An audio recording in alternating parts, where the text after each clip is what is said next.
Welcome to the Church Tech Club Talk podcast, where we facilitate the motto, ask, learn, do more. Our host is Jonathan Lonon, author of Effective Technology in Ministry, a practical guide, and founder of the Church Tech Club. From time to time, Jonathan is joined by exciting co-hosts, product specialists, plain old product users, and special guests to answer questions you have asked, share pro ministry tech developments, and offer inspiration that promotes reaching, growing, and serving people via intentional tech inclusive strategy.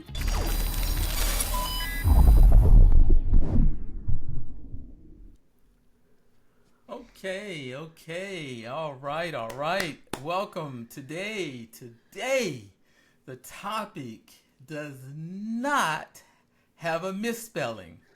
And our topic today is that some churches don't have a queue.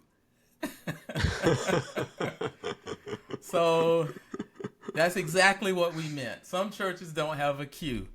Now, we did not say a clue. So I want to make sure that we didn't mess it up and leave off the L.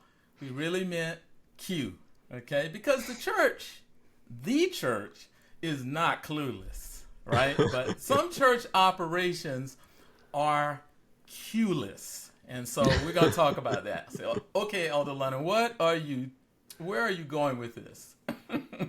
It's simple. We are talking about royalty-free and production level soundtracks for churches and why this is important. You know, you need something to queue up at certain times in your ministry. So this is what we're going to talk about, as well as any other things related to audiovisual that might come up. This may seem like a small thing, but a ministry of any size must be proactive in understanding the laws and governance around copyright infringement and misuse of intellectual property.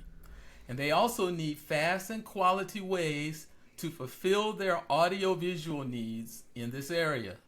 And to discuss some of the factors around this topic, we are excited to have Todd Jones of Church Cues with us on today. Y'all give it up for Todd. Glad to have you, Todd. Awesome, Jonathan. Thank you for having us. You are welcome.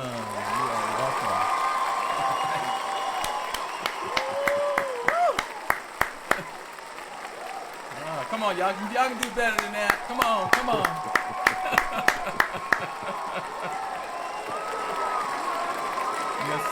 Yes, sir. We were definitely excited to have you on with us today, and we know you're doing some great things. We're going to talk about that as we go further here, and I'm going to pull up a little bit of your website here.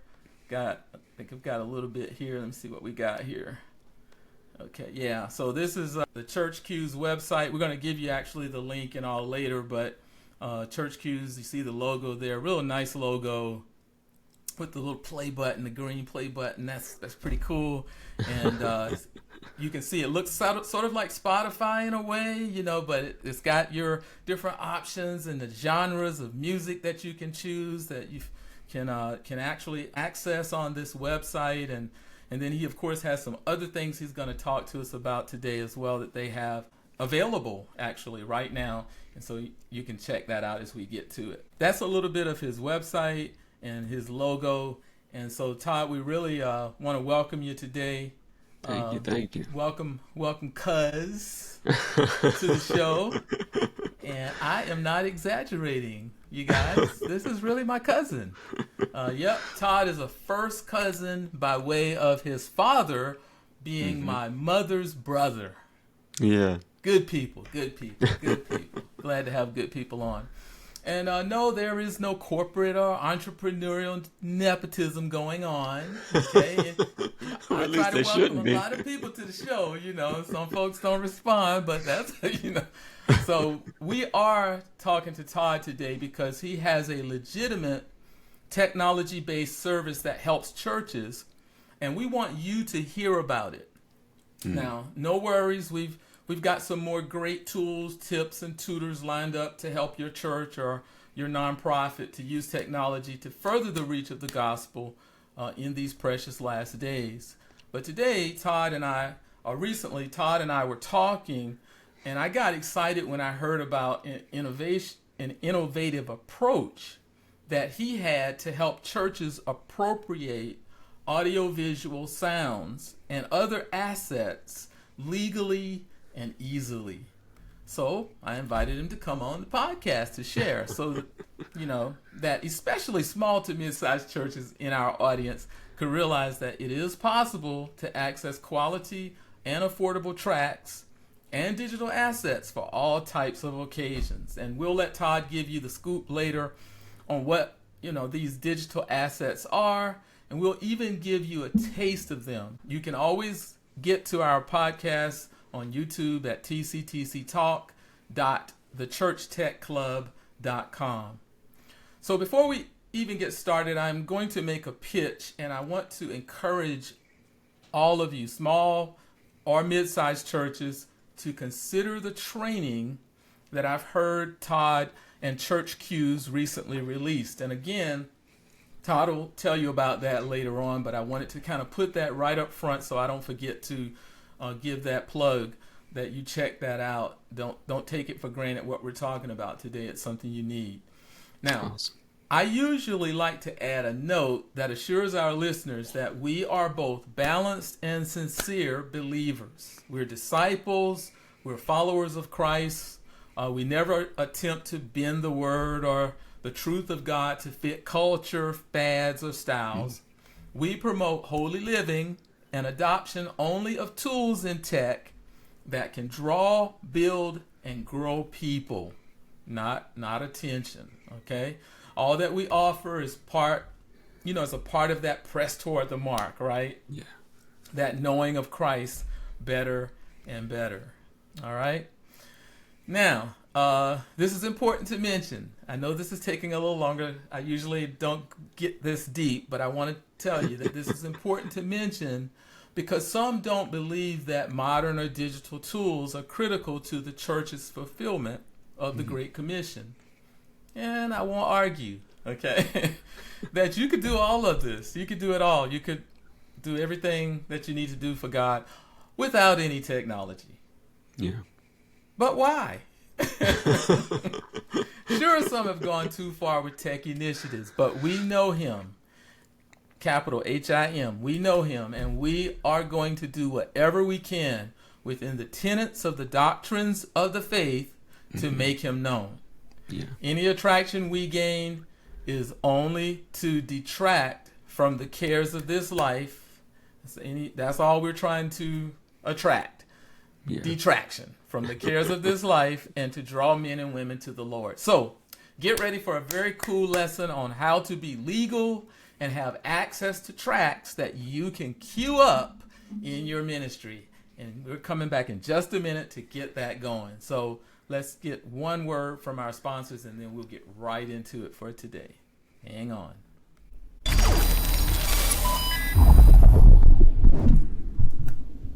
Does your church or ministry have tech questions about a specific product, the right product to choose, or just want to see what others are doing with technology in their ministries? There's a club for that. The Church Tech Club is a community portal where you can collaborate in an ad-free social feed, self-paced learn via video lessons, and discover practical ways to effectively use technology for enhancing your ministry outcomes.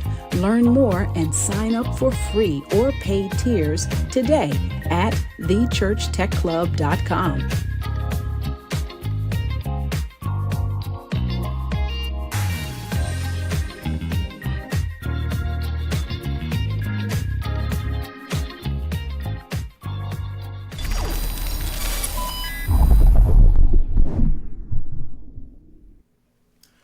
Okay, we're back with Todd Jones of Church Q's, and we're going to start off with a really simple question. This is probably the craziest question you ever heard in your life. And it's so simple. It's a one-word answer. Well, maybe not. You might have multiple answers for this, but I'm going to ask you a question. Okay. What is your favorite fruit? My favorite fruit. Your My favorite favorite fruit. fruit. Wow. Now, I think I have an answer, but I don't know. I may be totally wrong. I hope you don't think it's because of Florida that I would say oranges or something like that, because that's not really That it. that didn't No, work. Oh no, my that that gosh. that that that didn't work. Um, Well, good thing I, I I didn't do have all the like orange myself a good effects. peach, though. I Oh, really? I do like myself a good peach, though. Okay. Okay. Okay, that's good. Yeah, peaches are. I think peaches is Georgia. Georgia's a peach Yes. state. So, since I happen to live in Georgia, now I'm from South Carolina, but hey,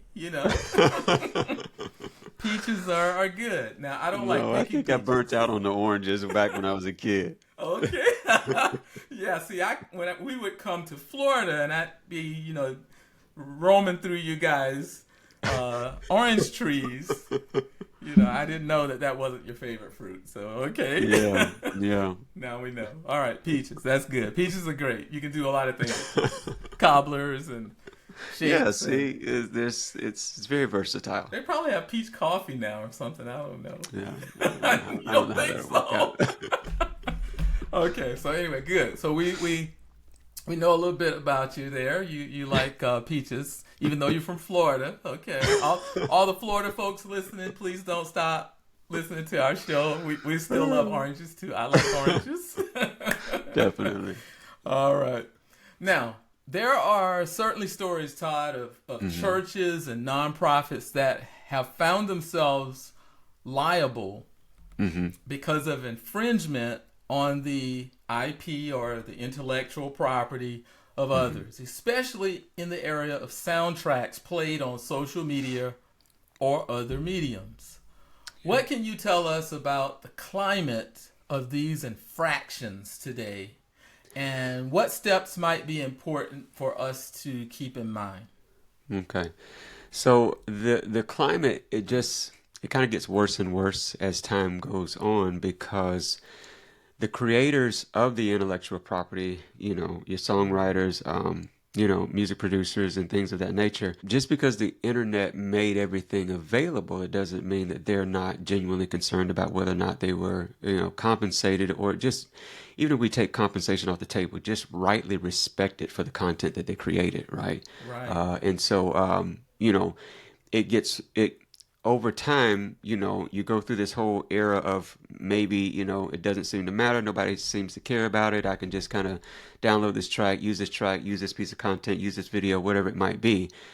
And yeah, it takes a little while for people to kind of catch up with you for doing these kinds of things, but after a while, they do catch up. There is a great concern that I created content, or person A created content and person B did not rightly compensate them for it. And it's the same as anything that you might have done, any work that you might have did. Imagine I went to work, all week long, 5 days, 8 hours a day, and they short me, a day's wages. I feel some kind of way about that, right? Because I did show up. And that's kind of the thing. Eventually it catches up with the person that might be infringing upon a copyright. And when I say catches up, it you don't want to find out that there's a problem behind it. I won't get into one of the stories that I heard while I was in Nashville, around this thing, but it had to do with a smaller church that was playing content on the screen. The lyrics were up on the screen, and it seemed like no big deal. But this was in Nashville, and it just so happened that one of the writers of this content shows up at the church. And they're in the church, and the lyrics come up on the screen and everything. It's his song. It was written by him, blah, blah, blah. Come to find out that they didn't have a license to display the content on screen, even displaying the lyrics. They didn't have a right to display those lyrics without giving credit to the songwriter. And so while that songwriter didn't, he's at church and he has a good heart about it all, he's just kind of letting it all go. But the publisher owned the other half of the song, and they weren't so much like they were going to let it go. And so they did. They sued the church, and I believe the church was out like 80 grand, basically for not having a license to display the lyrics on screen. So this wasn't even just, this prior to, all of the YouTube days and the streaming and all that kind of stuff. But my point is that it is an industry. Somebody has made an investment. Somebody whether the content creator, the publisher, some money was put on the table. Yeah. And trust me, they're not just going to let a lot of stuff go. And so you want to be careful about that. And I'm mentioning that all from just kind of the legal aspect of it. Mm-hmm. There's the other side of it, Jonathan, where we as believers, we were supposed to have integrity. We were supposed to do this the right way. We were supposed to be genuinely concerned about whether or not I infringed upon my brother's copyright or whatever it might be. I was supposed to go through the steps necessary to make sure that I did this on the up and up because I represented the kingdom of God as well. So, you want to first start with a care for the way that I conduct myself from a place of integrity. So I want to start there. And then after that, it's kind of it's easy to a degree because now I'm just going to find the steps that I need to take to make sure that I do it legally and right and on the up and up, because my name, the kingdom that I represent, the savior that I live for, all of this stuff is on the line, and I want to do it right now. Yes. Awesome. That's powerful. Great example there that lets us know this is real. I mean, and to tell you the truth, it probably could be worse. I mean, we've gotten, I think, away with a lot. Well, yeah. And I guess that's the nature of sometimes when things like that happen, is if I got away with it, nobody's really looking for me. Nobody's really going to, chase me down. They're not, Michael W. Smith is not going to be waiting outside in the parking lot for me when I get out of the church. I get that. But it still doesn't negate the fact that I said I was going to serve God, and I said that I was going to build the kingdom. And, I don't want to go through less than honorable ways of, gathering the tools necessary to build the kingdom. I want to make sure that I'm doing that on the up and up. There's a blessing behind that. It reminds me when I first started out in all of this, Jonathan, I used to, okay, and I wasn't the only one. So believe me, guys, everybody, I know what this is. I know what it's like. So back in the day, we didn't want to pay for production music software. So what we would do was get cracked versions of software. So somebody somewhere had a way of getting a hold of something that maybe you could put in a fake license or something like that, get it to work, that kind of thing. So I lived that life for a very, very long time. And then I moved from Nashville back down to Florida. And a friend of mine partnered with me to open up a small recording studio. And when I opened it up, I go, God, can I really ask you to bless this business if I am working it in a way that really isn't right? And turns out most of the software that I had that was illegal, I didn't need it. I mean, how many EQs do you need to EQ a track, right? So most of those things were inside of maybe the piece of software maybe that I was using, whether it be Pro Tools or some other digital platform. The basics were there. And I said, okay, I'm done with pirating software.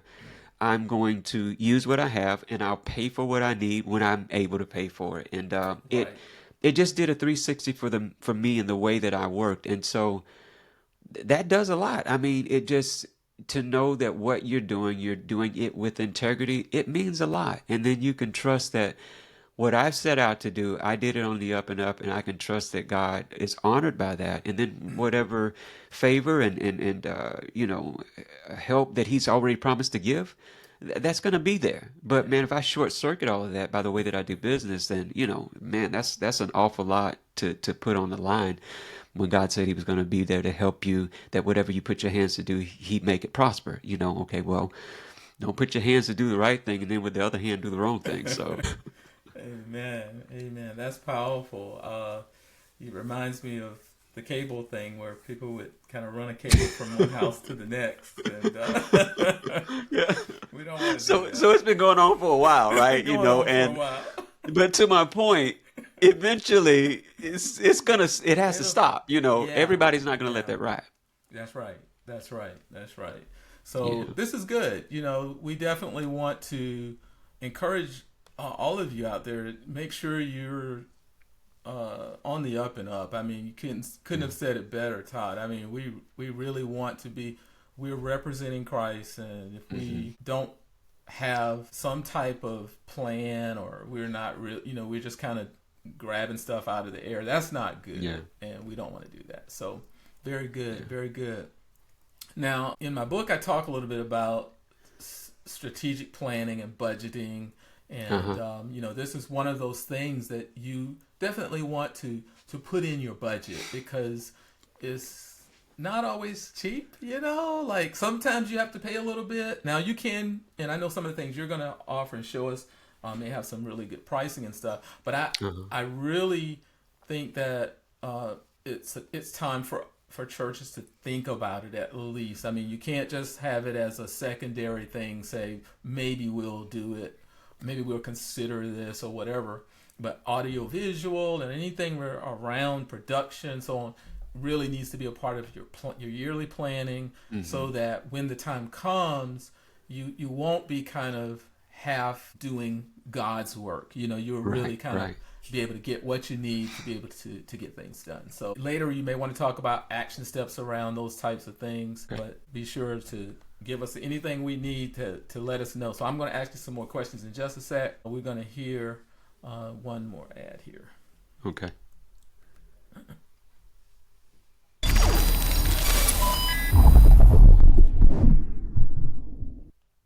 Did you know that technology affords a way for you to wear the representation of the gospel message everywhere you go? That's right. As ambassadors of the Kingdom and Will line of top quality wearables, the Church Tech Club can help you represent in style. Whether hats, shirts, or hoodies, you might as well save while you profile. Simply scan the QR code or visit Kingdom and Will at kw.thechurchtechclub.com today. That's kw.thechurchtechclub.com to get a 10% discount and start repping the Kingdom in style today.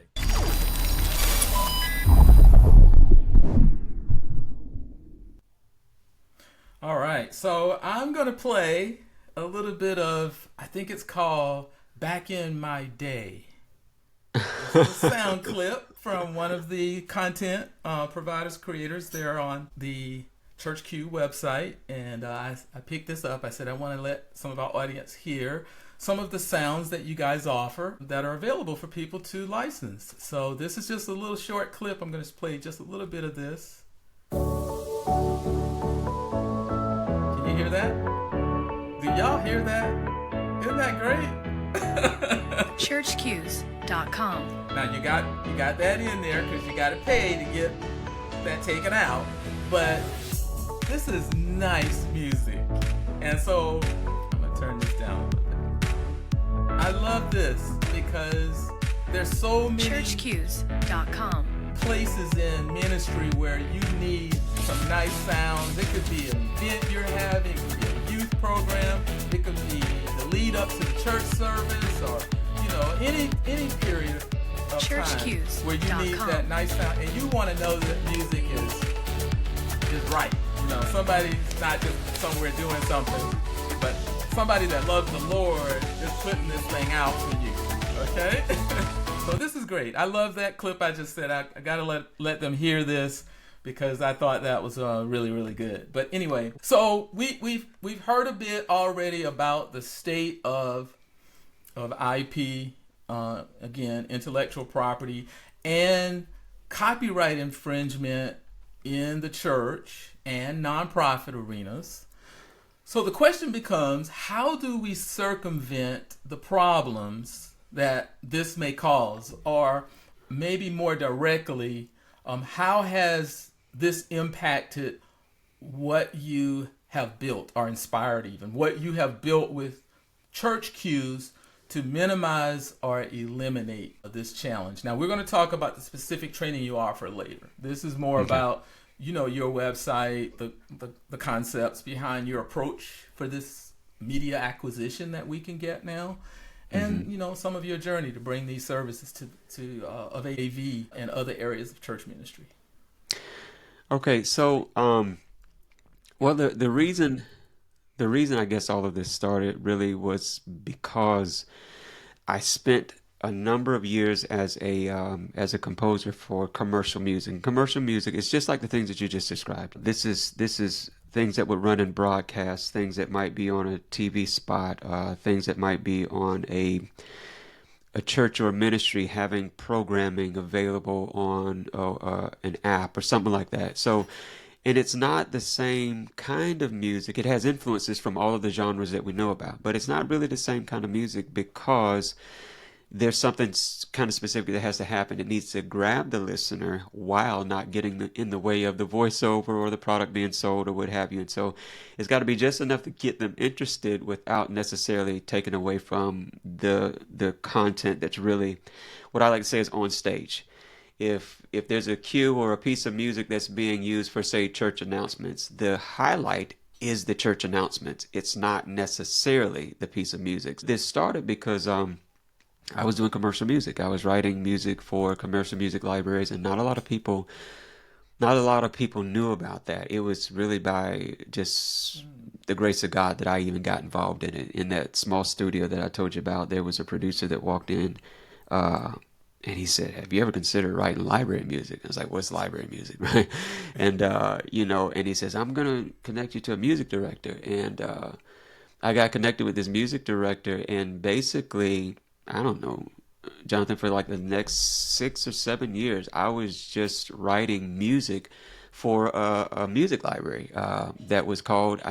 Maybe you were familiar with Digital Juice, but it was a platform that had music stack tracks, Photoshop files and stuff, video content, camera. They've since, I think last year was when they closed down for good. But at one point, that was what I did. And I was just writing original music for the library. Anyways, I fell in love with commercial music. I can't even watch TV without hearing the track and thinking about the arrangements and the pieces of music that are, and just sit and watch TV and close your eyes and you'll see just how much music is carrying the message Wow. that's there. And Wow. so I loved it and I did it and continue to do it. I still write for a number of music libraries outside of my own. There's still tracks that have been carried and things like that. But the point was, because I was so heavily involved in ministry and everything, I wanted, I wanted, I'm trying not to say this the wrong way. I hated going to sites and finding that maybe the music and stuff was there, but also there was a lot of things that didn't agree with my core convictions and my values. And so I thought, well, what if the church could go to a place where composers and producers and things like that had similar convictions and things? And so when that music got married to that message, at least we knew that the message and the music were, that they were, consistent, that they work together, that and it doesn't mean, I mean, there's a lot of music libraries out there. There's always content to find, but people within the faith-based arena, they would like to know, I feel in my heart, they would love to know that something was out there that agreed with and went along with their core values and their beliefs. And so that was the reason that I did it. I was already writing music for music libraries. I just thought, I don't want to compete with all of the other libraries that are out there. There's plenty of them that are out there. But nobody cares as much about the message of the gospel as people that are involved with the gospel. And so, and we all know musicians, we all know, but a lot of times the musicians, they have no idea how to get involved in this area. So it's just as much a desire for me to involve musicians and other composers to show them that working for the kingdom is a thing. It matters. It can be lucrative. We still work and do everything else that you have to do, but I wanted to make that available just as much for composers and producers as I did for those that would consume it via the audience and also, say, a broadcast network or a church or whatever it might be. And so it's just a way to me of trying to bring all of those things together. We do it all the time. Being a musician myself, you sit there and you're at the church and you play the songs, you go through the praise and worship set, but then the pastor starts speaking at the very end. You got to come up with the right mood and the right vibe to Yes. fit up under what he's doing, not get in the way, but help to convey the heart of what, I mean, and that's Yes. that's what it is. And so, of course, this thing, it spreads out into all kinds of things like faith-based programming and things like that. Would love to compose for things like that. I've only done one movie in my life where I composed for an independent faith-based film. I've been able to write for theme parks and different things like that. And so, it's just writing music is like Disney World to me. There's a lot out there that you can do. You don't have to get bored with it. If you get aggravated with one aspect of it, there's always something else to learn and something else that you can do. And so it came from that place. There was a few different reasons for why, but I fell in love with it. There are many musicians that could do this type of work, but they have not learned that it's available maybe, or they don't know how to necessarily get involved. And then maybe even sometimes they are so interested in being the quote unquote producer that they haven't figured out, how do I arrange a track that doesn't get in the way of everything else? It's not so much stylized to me, but it's stylized to serve the purpose of supporting something else. I think it's awesome. I might be the only person that thinks it's awesome, but it's what I've been involved with for a long time, and so I hope that I can get other people involved with it as well. Yeah. Oh, I believe you will. I believe you will. In fact, that raises a question, and you don't have to go into a lot of depth on, payouts or anything like that. But I would assume you are looking for people to bring their content to you and become a partner or content creator for what you offer on your website. Is that correct? Yes, and I've not said a lot about it as of yet. There are some composers that I work with and that I've been kind of working with on a one-on-one basis. And as I push further into this, the article that just came out, or the little course that came out with Church Visuals, in partnership with churchvisuals.com. As this starts to pick up and grow a little bit, I continue to seek out opportunities for third-party content music users where I can partner with those business entities directly. Again, just another way of not fighting with everything that's already out there as far as music libraries are concerned, because a lot of times the third-party platforms say like sermon shots and different things like this. Sometimes music is already incorporated within the website. So looking for opportunities to partner with companies like that is what I'm trying to do. I haven't announced it a lot because the minute I announce it, I will get people coming out of the woodwork. So just coming up with a way of doing that. And I know right now I don't want to make it to where it's say like where they're just hosting music on the site.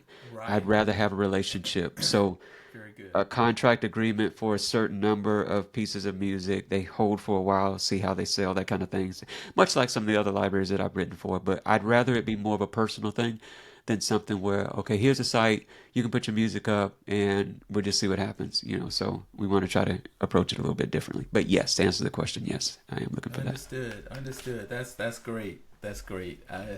Wow. So that's good because you're going to hit it from both ends. The actual ministries that need to have the tools, and then those who are content providers that are looking for ways that they can actually put out what they've passionately put together for God, for others. So definitely good stuff. So we know a little bit more about you, Todd, and what you've built for access to royalty-free production-level sound and other digital assets. And again, we're going to close in a little bit with the specifics of some of the training you and your team recently released. And I had actually forgotten about it's a partnership with Church Visuals, yes, which is really great because I want to hear a little bit more about them and that product and plan opportunity for people. For right now, given you are in the trenches in this area, what may be a few of the more critical suggestions you may have for those affected church leaders, staff, workers who may be listening in our audience? Maybe even if you have to repeat some of what you've already said, what are some critical things that they should be thinking about around these things? I think just the main thing is just to kind of come to the realization that it needs to be driven from a place of your own integrity. I guess that's what I'm trying to say. If I just tell you, hey, this is the right thing to do, so do it. Okay, that hasn't worked for forever. So it has to be that, that we desire to do the work for ministry with the utmost respect and integrity for our own work, for the, for the copyright owners or whatever it is. And so starting there, then we start to figure out, okay, well then what could I do, or what are some of the ways that I can legally access the content that I need? And there are plenty of legal ways to get access to the content. You said that whether or not it was put in the budget or not. It's one of those things where I grew up in churches, basically, it was never in the budget to compensate a musician for what was needed. But you always needed a musician, typically, to run the services. And what I found out, and some people are, Jonathan, they're still in this mindset, but what I found out was that if you were willing to make the investment, it would pay out in the long run. And same thing with musicians, same thing with content creators. It doesn't matter. Find a place to secure a license somewhere for whatever assets that you're going to use. And there is no necessary huge amount of loyalty all the time to those libraries. It's just, but you need a way or a place to be able to legally access the assets that you need to build the content that you're trying to build. And so, and there's ways of doing that. And so, when you license it that way, you're on up and up. You're going to be blessed. The ministry is going to be blessed by working that way. But again, nobody could make you do it. You have to think, I want to do this right. It was the same reason that I stopped using crack software. God, you gave me something to do. How can I best do this in a way that's going to honor you, honor the kingdom, that I can be honorable in what I'm doing? And so it does have to start there. There's plenty of places that you can find what you need if you endeavor to do it the right way, So. Awesome. This is good. We are talking to Todd Jones, and he is the CEO, the content creator for and of. And I said a lot of things before we got on the air. The preacher, the teacher, the singer, he's got it all.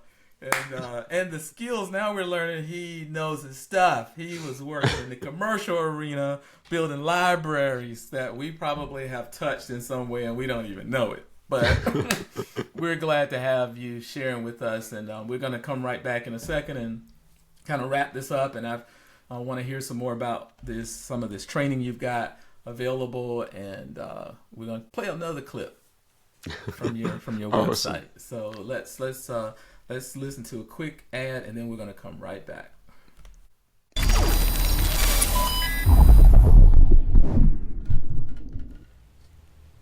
What if I told you there was a way to get personalized, hand-holding support to build a long-term, big-picture strategy for technology in your ministry?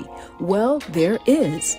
The Simple Strategic Approach Masterclass is included in the premium tier of the Church Tech Club and provides direct access to personal training and coaching.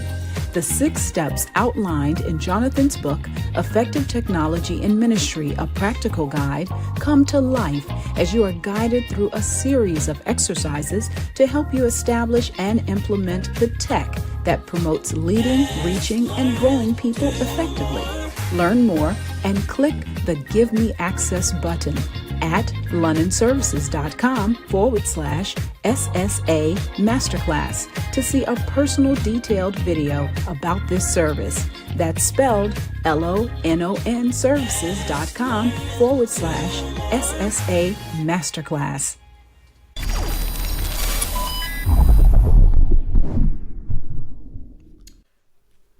All right, so we are going to come into I'm going to play one more clip, and this is the Redeemed sound clip from the Church Q's website. This is one of those pieces you can license, and this one, let me get it started here. ChurchQs.com. Woo!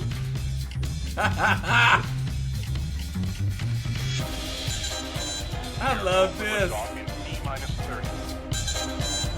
Did y'all hear that? ChurchQs.com.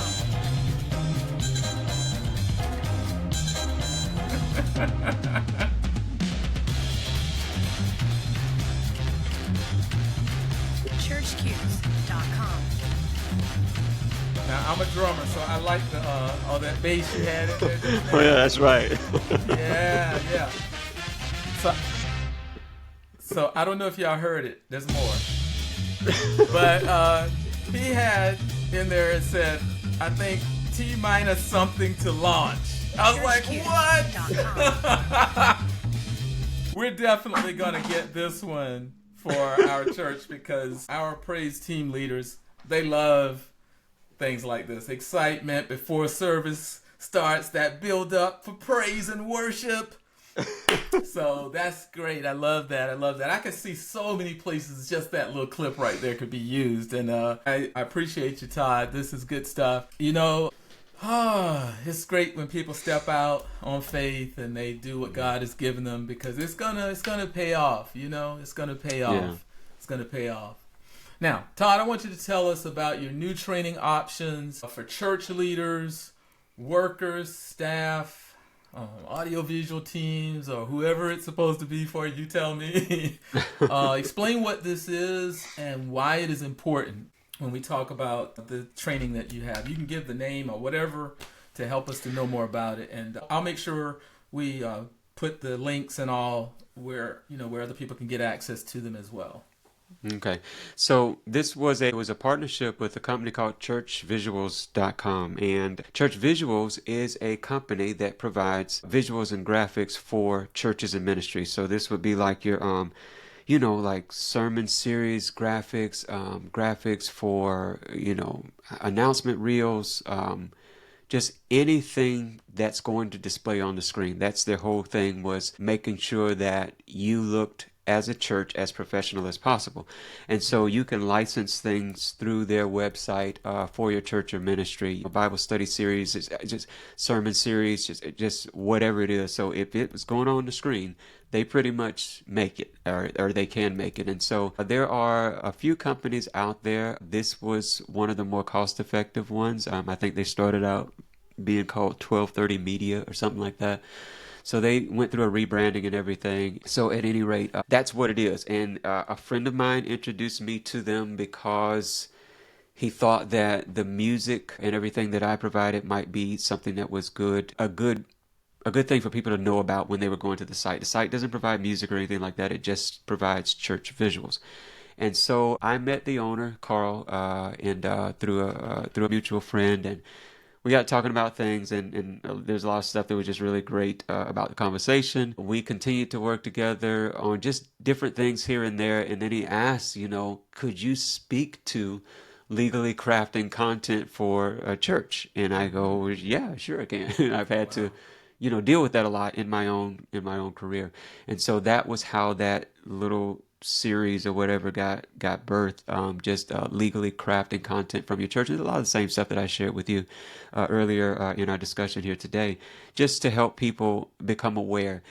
We can't make people do anything. We just want to make sure that people are aware of that there's a right way to do it, that there can be repercussions when things aren't done the right way, and that's really what it was all about. And me speaking to those things was a good way for them to be able to make mention of my website and make mention of what I'm doing over at Church Q's. And that has started things. And again, I'm looking for a lot more to come from that whole relationship.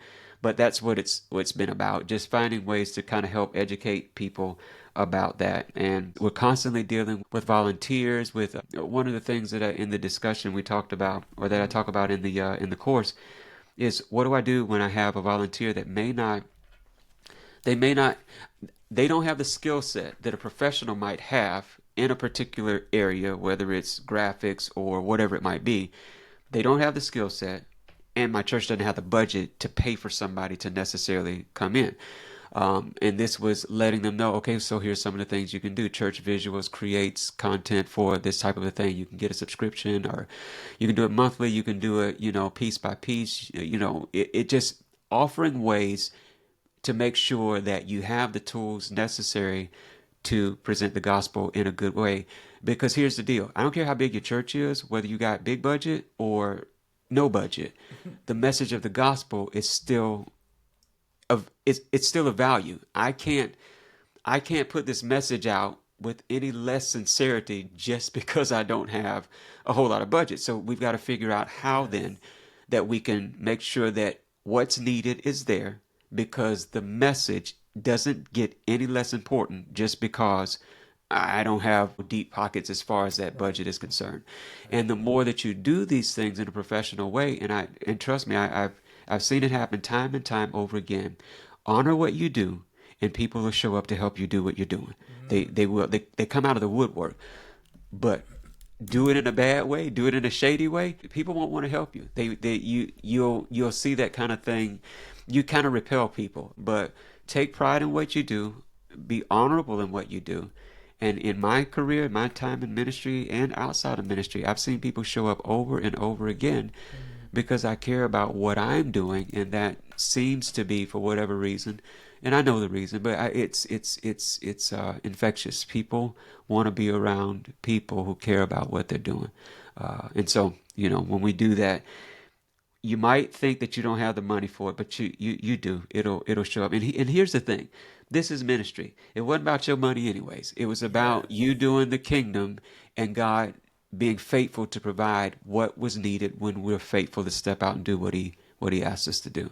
So, Yeah, that's great. Todd, I was going to actually ask you what were some possible outcomes, and you basically hit some of them right there. I mean, there's some internal outcomes just with the body of Christ and that side of it, and then there's those outcomes of people coming to know God because we're doing it with our whole heart. We're putting like we would go to our jobs and work and put forth our best. We're bringing that same and I think about David. David was sincere about what he did for God. When he wrote those Psalms, it wasn't like he was playing around. I mean, he really was serious about what he was doing. He was serious about it. He brought in musicians. He had, there were people playing harps and stuff, I guess. I don't know what the instruments were, but they were psaltery. Is that right? Anyway, something like that. Something like that. Something like that. It was real. And when you read it today, when you see it, when you sing it today, it has impact. It wasn't just half done. Yeah. He invested. Yeah. And the reverse is true too. One of the outcomes, I will mention this. Everything I learned, Jonathan, a lot. I worked in as a professional video editor for about 10 years for a company called Encore. And the jobs, I cannot count the jobs that I've had in this. Everything that I've done professionally, it's either in some way I've had to touch web design, audio composition, graphics, and video. Every one of those jobs, I've had a professional career doing it, and every single job came from what I learned to do in the church. It was based on a necessity. Maybe they didn't have the budget for it, but I had to jump in and learn how to and figure out how to do what I needed to do. But that translated at a time in my life when I needed to work for another corporation. It translated to jobs where I was skilled and equipped to do things in the secular industry. So there's do this the right way, and I don't even think you can put a cap on what it does for you and what it can do for you. So I would endeavor. It certainly is worth more than that crack software that I was trying to get away with using. So that's good.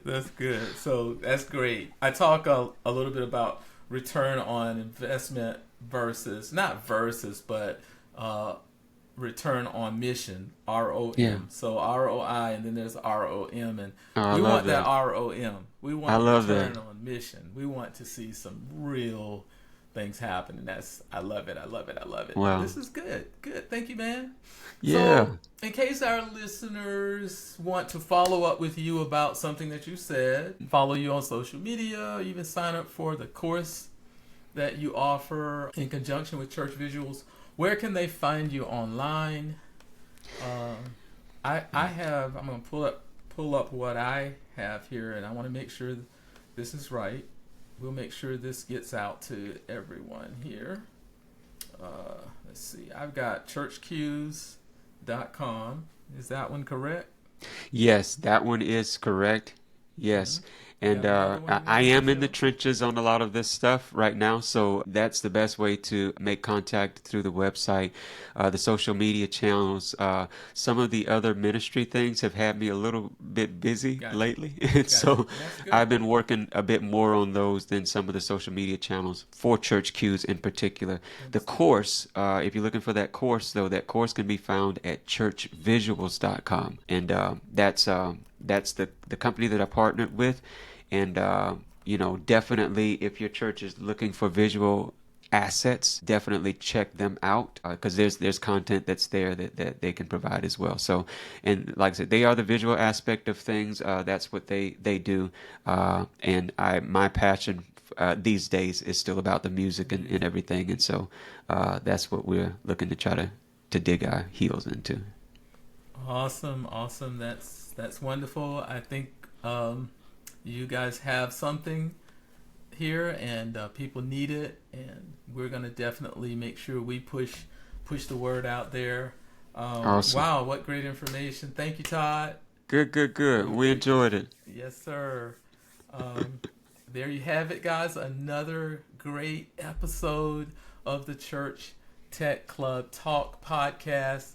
Todd Jones of Church Q's truly gave us the scoop on critical factors around royalty-free and production-level soundtracks and other audiovisual digital assets. And so there's some great things that he, as well as churchvisuals.com, churchq's.com, and churchvisuals.com, they partnered up. They're doing some great things. Check it out. And he said some things. I jotted some notes down. I won't be able to go over all of this, but definitely care for others' right to be compensated. We talked a little bit about integrity when it comes to these things. We learned that he worked in the commercial library music provision arena, and then we learned investing pays off. So pay musicians, pay content creators. Don't just, treat them like... Take care of your people, right? Take care of there you go. That's the quote. Take care of your people. We don't want to be clueless. Right. that works. I'm avoiding saying clueless. Right. Take care of your people. Take care of your people. And also, I love this quote. Honor what you do, and people will show up to help you do it. Wow. Yeah. So thank you so much, Todd. Thank you. We are looking forward to one of these days having you back. And just thank you. We would love to be back. Yes, sir. Yes, sir. And earlier I mentioned Kingdom and Will, and so don't forget, we've got hats and all that. We're an ambassador for them. Check it out. Go to kw.thechurchtechclub.com, and you can see all the goodies out there if you want to have something to wear the Kingdom wherever you go. All right, so that'll do it. And I want to say again, thank you, Todd, for being with us, and Church Q's for sharing with us. Kind of a side thank you to Church Visuals as well for being a part of this. We appreciate you as well. Until the next time, God's favor to you. Thank you. All right.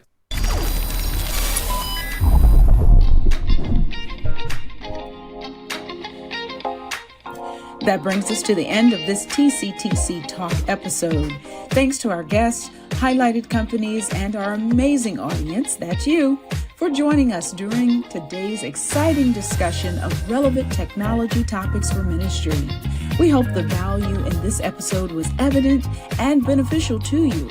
As always, thanks for listening to the Church Tech Club Talk podcast. Subscribe to our podcast on your favorite listening platforms, or find all episodes at lononservices.com/TCTC Talk. That's spelled LONON services.com/TCTC Talk.